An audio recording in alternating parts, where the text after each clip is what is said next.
अस्सलाम वालेकुम। हाँ जी, तमाम दोस्त हजरात कैसे हैं? ठीक ठाक हैं ना? फिट फाट है ना? अच्छा, आज मैं कोई व्लॉग तो नहीं बना सका अपने भाइयों के लिए, क्योंकि आज मैं थोड़ा सा मसरूफ़ था।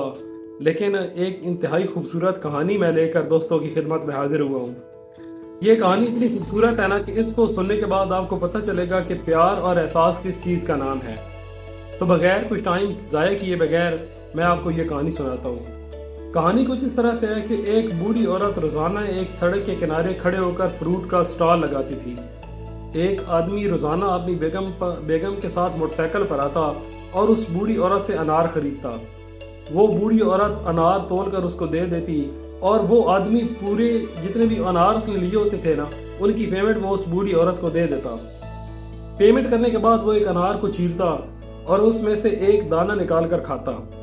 जब वो दाना खाता तो वो जो है ना, उस बूढ़ी औरत को वो चीरा हुआ अनार जो है ना वो वापस कर देता, ये कहकर कि बूढ़ी अम्मा आपका ये अनार तो फीका है। बूढ़ी अम्मा जो है ना वो उस अनार में से एक दाना निकालती और खाती, तो वो अनार तो मीठा होता था। लेकिन जब तक वो बूढ़ी औरत उस आदमी को बताती ना कि ये अनार मीठा है, तब तक वो आदमी अपनी बेगम के साथ वहां से जा चुका होता था। ये रोज का मामूल था।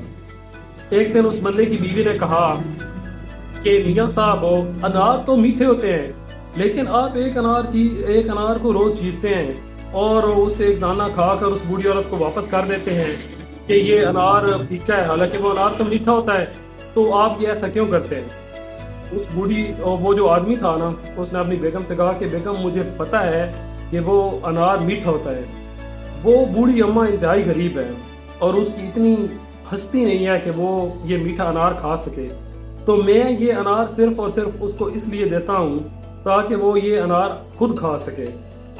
और इस तरह मैं उस औरत को एक मीठा अनार खिलाने में कामयाब हो जाता हूँ। अच्छा, दूसरी तरफ ना, उस बूढ़ी औरत जो वो फ्रूट बेचती थी ना, उसके साथ एक और औरत खड़ी होती थी। वो औरत रोज़ाना ये तमाशा देखती थी।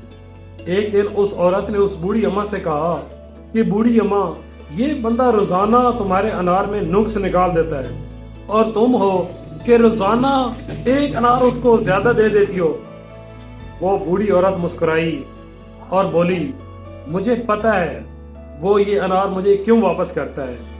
वो सिर्फ और सिर्फ मुझे ये मीठा अनार खिलाने के लिए वापस करता है और मैं एक अनार ज़्यादा नहीं डालती उसके अंदर। ये तो उसकी मोहब्बत है जो अनार वाले तराजू के पलड़े को भारी कर देती है और मैं एक अनार ज़ायद तोलती हूँ।